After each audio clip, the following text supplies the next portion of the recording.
아프리카의 어떤 사냥꾼이 어미 사자를 잃어버리고 헤매는 새끼 사자를 주워다가 개들과 함께 키웠습니다. 이 새끼 사자는 강아지들과 함께 자라게 되고, 그 새끼 사자가 강아지들과 함께 살다 보니까 꿈도 없고 초원을 달리는 백수의 왕으로서 야망도 없고 그냥 주는 밥 먹고 자라는 그냥 강아지로 살은 거죠. 근데 어느 날 거대한 수사자가 이 사냥꾼의 집 옆을 지나가면서 사자의 큰 울음소리로 울음을 소리를 내는 거예요. 사자후를 발휘하는 거죠. 그러니까 그 소리에 집에 있던 강아지들은 다 깨갱거리고 숨어서 자기 강아지 집 속으로 다 도망가는데, 이 사자 새끼는 그 사자후의 사자 울음소리에 온몸의 전율을 느끼는 거죠. 온몸에 힘이 솟고 말할 수 없는 이상한 그런 짜릿함을, 그 어떤 샘솟는 힘을, 가슴이 뛰는 것을 경험하게 되는 거죠. 한 번 더 사자가 큰 소리로 사자후를 발하니까 이 새끼 사자가 그 계집을 박차고 뛰어나와서 그 높이 높은 담을 훌쩍 뛰어넘어서 그 앞에 펼쳐진 광활한 초원을 향해 달려가게 되는 거죠. 사자 새끼 마음속에 숨어있던 그 심령 깊은, 마음 깊은 곳에 있던 그 사자의 본성을 사자의 울음소리, 사자후가 깨운 거죠. 가슴이 뜨거워지고 몸에 힘이 솟아나고 무기력했던 팔과 다리에 강한 힘이 솟고 높아 보이던 담을 훌쩍 뛰어넘는 사자로서의 모습을 회복하게 된 거죠. 오늘 본문에 보면 예수님이 빌립을 만나가지고 갈릴리 지역을 내려가다가 빌립에게 나를 따라오너라 하십니다. 나를 따라오너라. 이 나를 따라오너라 하는 음성이 빌립의 마음속에 있던 그 본성을 깨우는 겁니다. 영혼을 사모하는 마음, 그가 바라고 소원했던 하나님을 향한 마음, 영혼 깊은 곳에서부터 샘솟아 오르는 그 영혼의 감동과 열정을 이 주님의 말씀이, 주님과의 만남이 빌립을 깨운 거예요. 주님을 향해서, 예수님이 빌립을 향해서 한 이 나를 따르라 하는 말씀, 빌립이 예수를 만난 그 만남은 마치 새끼 사자가 사자의 울음을 통해서 깨어나듯이 이 빌립이 그 영혼 깊은 곳에서부터 영혼이 깨어나는, 살아나는 경험이죠. 나를 따르라. 오늘 예배 가운데 이런 은혜가 있기를 주의 이름으로 축원합니다. 양이 목자의 음성을 알고 그를 따르는 것처럼 사자 새끼들은 사자후를 듣고 그를 따라가듯이 우리 인간은 사람이 떡으로만 사는 것이 아니라 하나님의 말씀으로 사는 것이구나. 우리 영혼 깊은 곳에서는 하나님과 잇대어 있는 영적인 존재구나 하는 걸 하나님과의 만남을 통해 우리는 깨닫게 되고, 세상이 줄 수 없는 평안과 세상이 줄 수 없는 능력을 주님과의 관계 속에 경험하게 되는 줄로 믿습니다. 심령이 깨어나는 거, 새롭게 되고 세상에 표현할 수 없는 열정과 에너지를 주님을 통해 경험하게 되는 거죠. 빌립이 자기 모든 걸 다 버려두고 예수를 쫓아가는 겁니다. 이게 예수님과의 만남이죠. 지난 주일 저녁에 사역을 마치고 모처럼 좀 일찍 집에 가서 그동안 밀렸던 영화를 한 편 봐야겠다. 천만이 봤다고 그러니까 한번 봐야겠다. 그래서 신과 함께라는 영화를 큰딸을 데리고 가서 봤어요. 근데 제가 몸이 제일 피곤할 때가 주일 저녁이죠. 그러니까 영화를 보다가 졸았어요, 내내. 졸다가 이제 집에 왔는데, 문제는 집에 와보니까 둘째 딸이 불꽃 같은 눈으로 저를 쳐다보는 거죠. 자기는 교회에서 중고등부 임원들과 전도사님과 늦게까지 회의하고 이렇게 왔는데 어떻게 아빠는 언니하고 둘이 영화를 보고 올 수 있냐. 그 실망과 표현할 수 없는 눈초리로 나를 쳐다보면서, 그래서 할 수 없이 시간도 그리 늦지 않아서 야, 그러면 1987은 영화 보러 갈래? 간대요. 그래서 제가 생전 처음으로 한 날 영화 2탕을 보는 그런 일이 벌었어요. 큰 딸을 두고 둘째 딸을 데리고 또 영화관을 갔습니다. 1987이라는 영화를 보려고. 집안의 화목을 위해서 오늘 안 가면 둘째 딸과 화해하기가 굉장히 어려울 것 같아서 1987이라는 영화를 봤는데요. 문제는 제가 신과 함께라는 영화는 졸면서 보다가 나왔는데 개인차가 있습니다. 개인차가 있는 겁니다. 1987은 울면서 나왔습니다. 이 개인차가 다 있는 거니까 꼭 제가 옳다고 하는 얘기는 아니에요. 1987, 1987년도에 그 1987 영화의 배경이 되는 1987년은 제가 대학교 2학년이었습니다. 제가 86학번이라 87년도는 대학교 2학년이었는데 그 당시에는 민주화 항쟁, 대학의 그 운동이 아주 그냥 1년 내내 수업이 제대로 되는 날이 없을 정도로 데모가 엄청났던 해였죠. 그때 6.29 항쟁, 또 6.29 직선제에 대한 선언 이런 게 있었고 그 데모 현장이 그냥 온 학원가를 뒤덮던 그런 때 체류탄 가스가 늘 대학가 주변을 이렇게 뿌옇게 했던 그런 때였습니다. 저도 그 당시에 앞장서서 이렇게 했었어야 되는데 그러지는 않았어요. 대학 그 데모의 현장에 참 앞장서서 손을 들고 그렇게 민주화를 외치던 그런 학생은 아니었습니다. 먼 발치에서 그 중심에서는 좀 멀어져 있던 학생이었습니다. 왜냐하면 저희 어머니가 데모하면 학비 다 끊고 하여튼 그날로 학생생활 학교생활 끝이다 하도 겁을 줘서 그랬고 그래서 제가 이념에는 그렇게 심취하지 않았습니다. 늘 변두리에 있었습니다. 학생운동에는. 그래서 그런지 오히려 더 감동적이었고 그 당시에 자신의 안위보다는 민주화라고 하는 그런 가치, 자기 개인의 이익보다는 민주화라는 가치, 이거는 이념의 옳고 그름을 떠나서 자신의 이익보다는 민주화라는 가치를 위해서 치열하게 고민하고 그리고 그것을 위해 자신의 젊음까지 내어 바쳤던 그 젊은이들의 뜨거운 가슴, 그런 것들이 온 마음에 온몸으로 느껴져서 또 미안한 마음도 있고 그래서 더 감동적이고 더 그렇게 끄이끄이 울면서 봤던 것 같아요. 이건 순전히 개인적인 겁니다. 어쨌든 간에 감동적으로 봤습니다. 영화 하나, 어떤 개인의 또 나름대로 사회의 어떤 이 가치 이런 것도 우리를 순간 감동적이게 하고 우리의 가슴을 뜨겁게 할 수 있죠.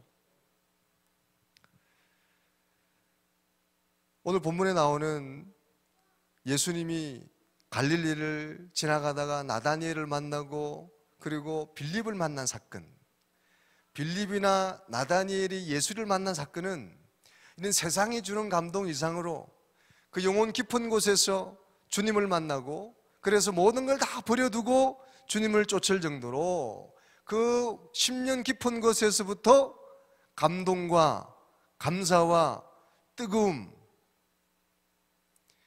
세상에 줄 수 없는, 세상에서 경험할 수 없는 그런 만남, 그게 바로 오늘 빌립이 또 나다니엘이 예수를 만난 사건인 줄로 믿습니다.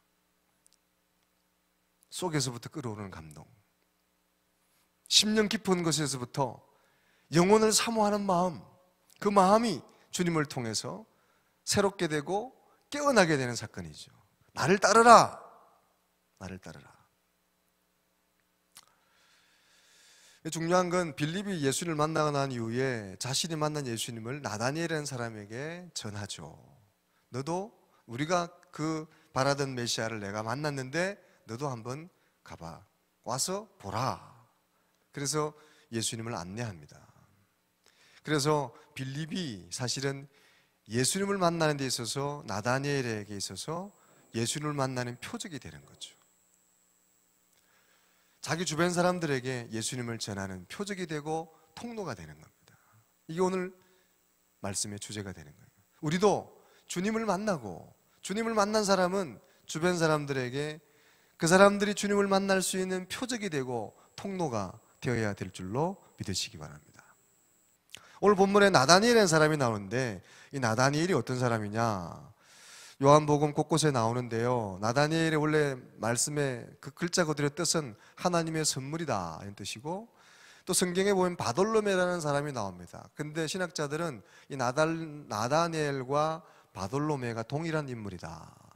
바돌로메는 돌로메 아들, 그래서 예수님 12제자 중에 한 사람이죠.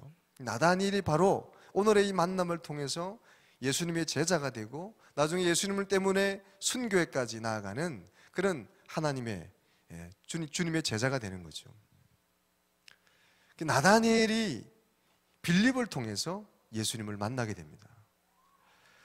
오늘 본문에 나다니엘에 대한 사람을 간단히 이렇게 살펴보면 1장 47절에 예수님이 나다니엘을 보면서 처음 하신 말씀입니다. 보라, 이는 참으로 이스라엘 사람이라. 그 속에 간사한 것이 없도다.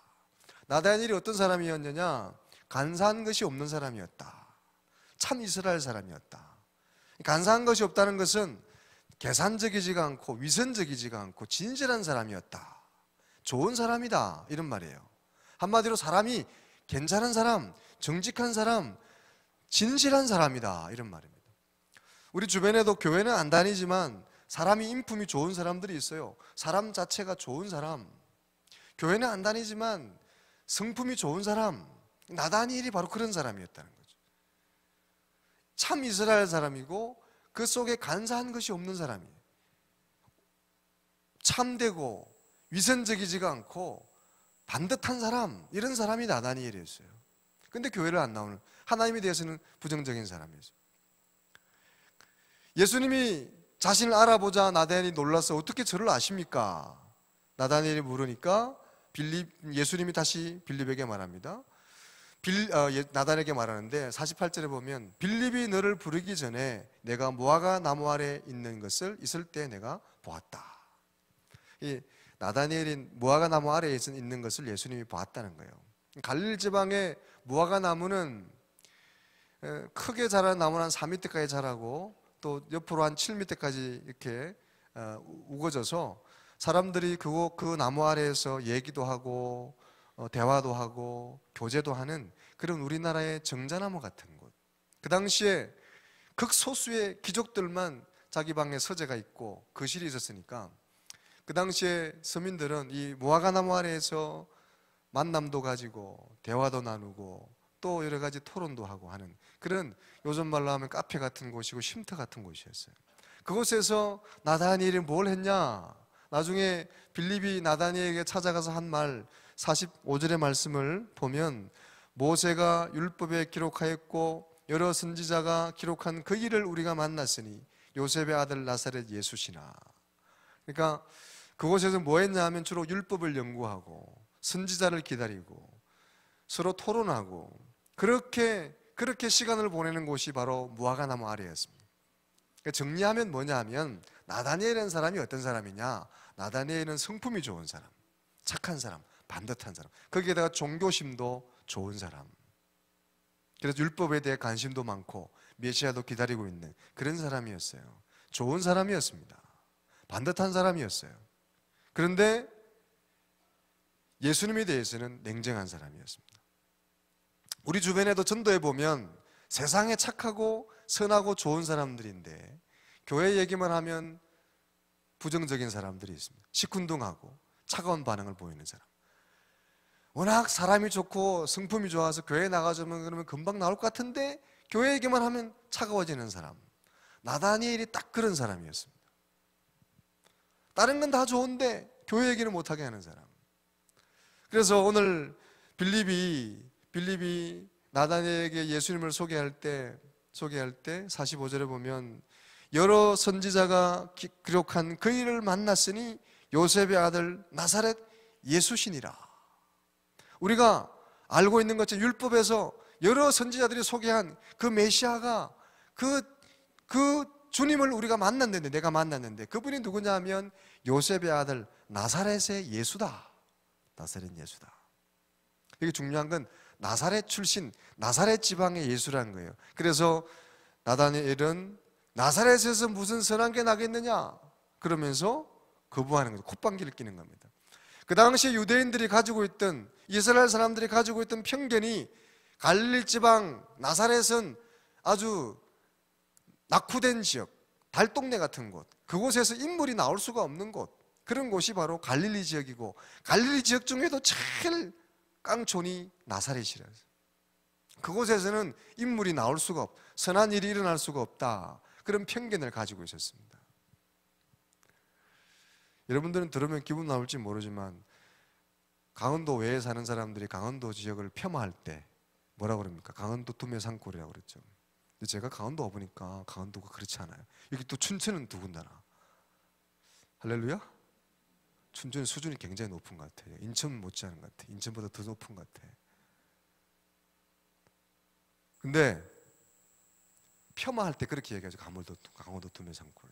그 당시에 유대인들이 가지고 있던 편견이 갈릴리 지역, 그리고 갈릴리 지방 나사렛, 그러면 아주 그냥 소망이 없는 곳, 그곳에 뭐 선한 인물이 나오겠어, 그런 편견이 있는 거죠. 그 편견으로 나다니엘이 예수님이 나사렛 출신이라 편견을 가지고 거부하는 거예요. 싸늘하게 대하는 거죠. 요한복음 7장 51절에도 비슷한 말씀이 있어요. 그들이 대답하여 이르되 너도 갈릴리에서 왔느냐 찾아보라. 갈릴리에서는 선지자가 나지 못하느니라. 갈릴리에서는 선한 일, 인물이 나올 수가 없다. 이게 그 당시에 유대 사람들이 가지고 있던 편견이었어요. 모든 사람들이 가지고 있던 편견. 나사렛 출신들, 갈릴리 출신을 폄하하는 표현이었습니다. 그런데 그 나다니엘이 주님을 만나고 난 다음에 생각이 바뀌고 눈이 바뀌고 우리 예수님을 대해 고백하기를 주님이 하나님의 아들이고 이스라엘의 진정한 왕이십니다. 할렐루야. 변하게 되죠. 우리가 하나님을 만난다는 것, 예수님을 만나는 것은 우리의 생각이 바뀌고 우리의 눈이 바뀌고 우리의 편견이 무너지고 선입견이 무너지고, 그래서 우리가 가지고 있던 눈이 아니라 새로운 눈으로 세상을 보고 새로운 눈으로 사람을 보고 새로운 생각을 가지게 되는 게 주님을 만나게 되는 건 줄로 믿습니다. 2018년이 무술년이라고 그러죠. 무술년이 개띠해라고 그럽니다. 그것도 황금 개띠해랍니다. 황금 개띠. 좋은 말로 하면 황금 개띠고 그냥 평범하게 얘기하면 누렁이해. 이 개띠해, 이 개해에 뭘 조심해야 되냐? 개를 조심해야 됩니다. 개를. 이 개띠해는 개를 조심해야 된대요. 무슨 개를 조심해야 되냐? 세 가지 개를 조심해야. 첫 번째는 편견. 개견자를 써서 편견. 뼈다하게 사람을 보고 뼈다하게 세상을 보고 삐뚤어진 시선으로 세상을 보는 편견. 편견을 조심해라. 옆 사람 인사 한번 하세요. 삐딱하게 보지 마세요.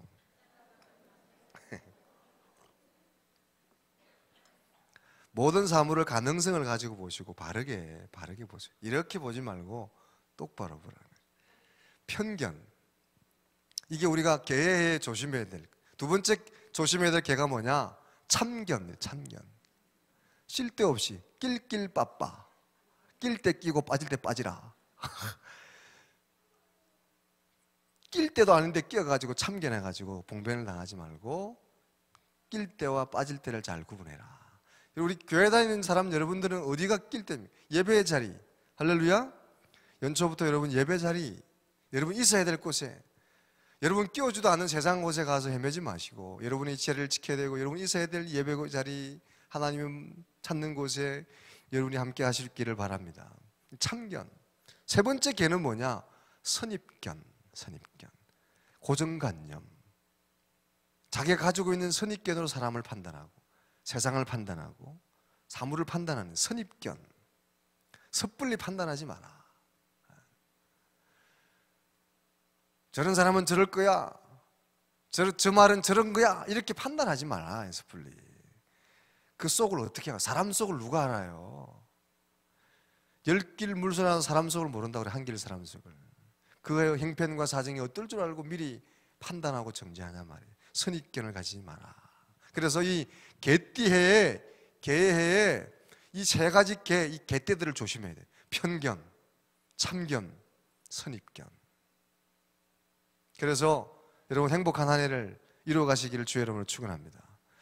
사실 이런 편견, 이런 참견, 선입견이 무너지는 게 뭡니까? 하나님을 만날 때, 우리가 예수를 만나고 하나님 만나서 우리가 경험하는 새로움이 바로 이런 선입견이나 편견이나 이런 것들이 무너지고 우리의 보는 눈이 달라지고 생각이 달라지는 게 바로 주님을 만나는 거잖아요. 지금 이 나다니엘이 가지고 있던 선입견, 편견, 나사렛에서 무슨 선한 게 나겠느냐, 그 선입견이 예수를 만나는 다음에 완전히 무너지게 되는 거죠. 그래서 예수님, 주님이야말로 참 하나님의 아들이시고 이스라엘의 임금이십니다, 참 구원자이십니다 고백하게 되는 거죠. 모든 믿음은 그래서 예수님을 만남으로 이렇게 생겨납니다. 만나고 그래서 변화되고 새로워지는 거죠. 여러분, 올 한 해 주님을 이렇게 만날 수 있기를 주의 이름으로 축원합니다. 그래서 만나고 자라서 하나님 나라를 이루어가는 거죠. 만남, 예배를 통해, 말씀을 통해, 기도를 통해 우리는 계속적으로 새롭게 주님을 만나야 됩니다. 오늘 이 시간도 하나님을 새롭게 만나게, 여러분이 가지고 있던 선입견, 편견, 또 여러분이 가지고 있는 여러 가지 좋지 않은 것들이 무너지고 담들이 무너지는 하나님을 만나는 경험이 이 아침에 새롭게 되기를 주의 이름으로 축원합니다. 자꾸 만나야 되는 거죠, 주님을. 그래서 우리 교회의 비전, 지난주 말씀드린 것처럼 각 사람이 예수를 만나고 자라서 건강한 가정과 하나님 나라를 이루어가는 거죠. 만나야 되는 겁니다. 근데 만나기 위해서는 전하는 자가 있어야 되겠죠. 오늘 나다니엘이 이렇게 편견이 무너지고 선입견이 무너지는 이런 만남을, 예수를 만나게 된 계기가 바로 안내자가 있었죠. 그게 바로 빌립이잖아요. 그래서 나다니엘이 예수를 만날 수 있도록 안내해주는 표지판이 되고 그 인도자가 된, 표적이 된 사람이 누구냐? 그게 바로 빌립이라는 거예요. 빌립이 나다니엘을 예수님께로 인도했습니다. 그래서 빌립은 나다니엘을 예수께로 인도한 표적.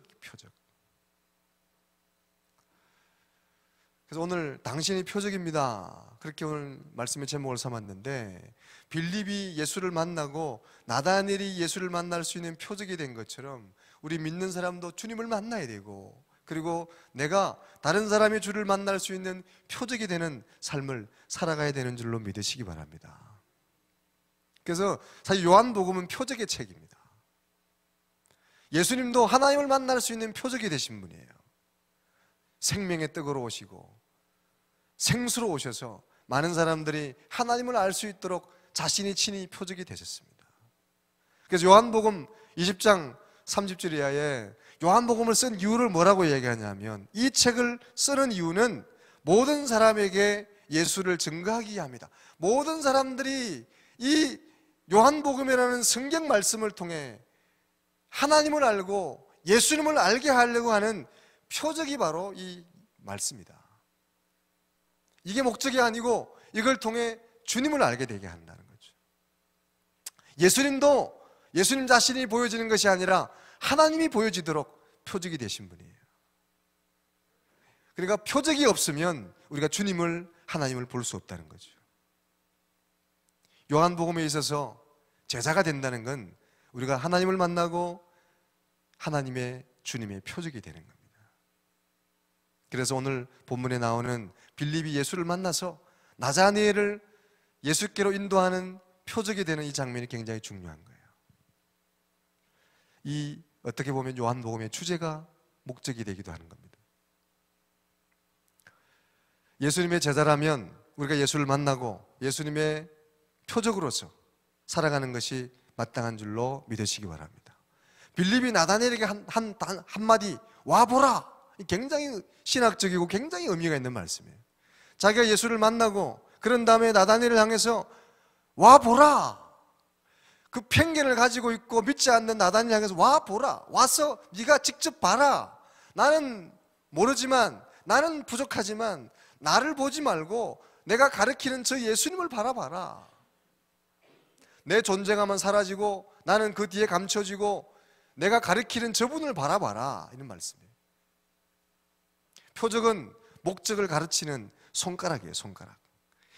표적은 목적지로 안내하는 신호, 사인이고, 동양적인 표현으로 하자면 표적은 달을 가르치는 손가락 같은 거예요. 그런데 이 손가락이 달을 가리면 안 되죠. 가리키는 거예요. 달이 잘 보이도록, 표적이 잘 보이도록 안내하는 손가락이 표적이라는 거예요. 어떻게 보면 설교자도 내가 드러나는 것이 아니라 하나님이 잘 보이도록 여러분에게 안내하는 손가락 같은 존재. 할렐루야. 여러분을 주께로 인도하는 사람이죠. 주께로 인도하고 주님을 잘 보이도록 안내해주고 도와주는 도움이에요.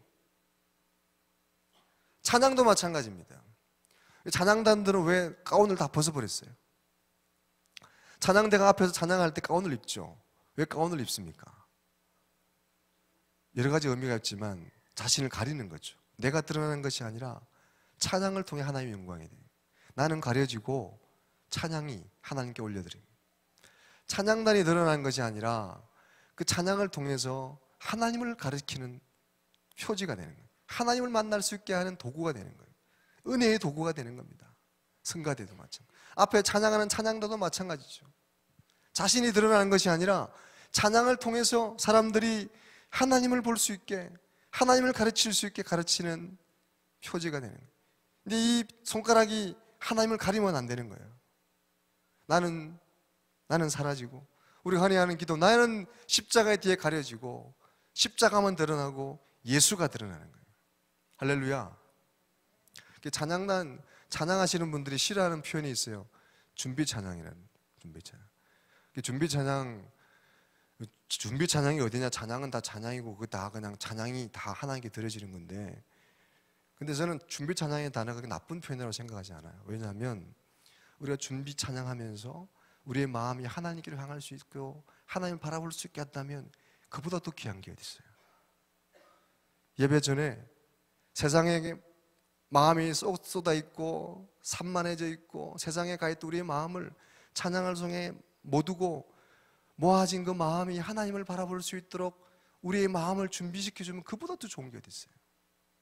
근데 왜 그런 말을 하냐면, 준비 찬양합시다 그러면 안 오니까, 밖에서 돌아다니고 꼭 예배를 꼭 시작해야 그때 오지, 준비 찬양하자 그러시면 예배가 아닌 걸로 생각하니까 이제 그걸 강조하느라고 그런 건데, 사실은 준비 찬양의 단어는 나쁘지 않다고 생각해요. 우리의 마음을 못 얻어주는 거예요. 우리의 생각을 못 얻어주고 우리의 마음이 하나님께 집중할 수 있도록 도와주는 거예요. 설교도 마찬가지예요.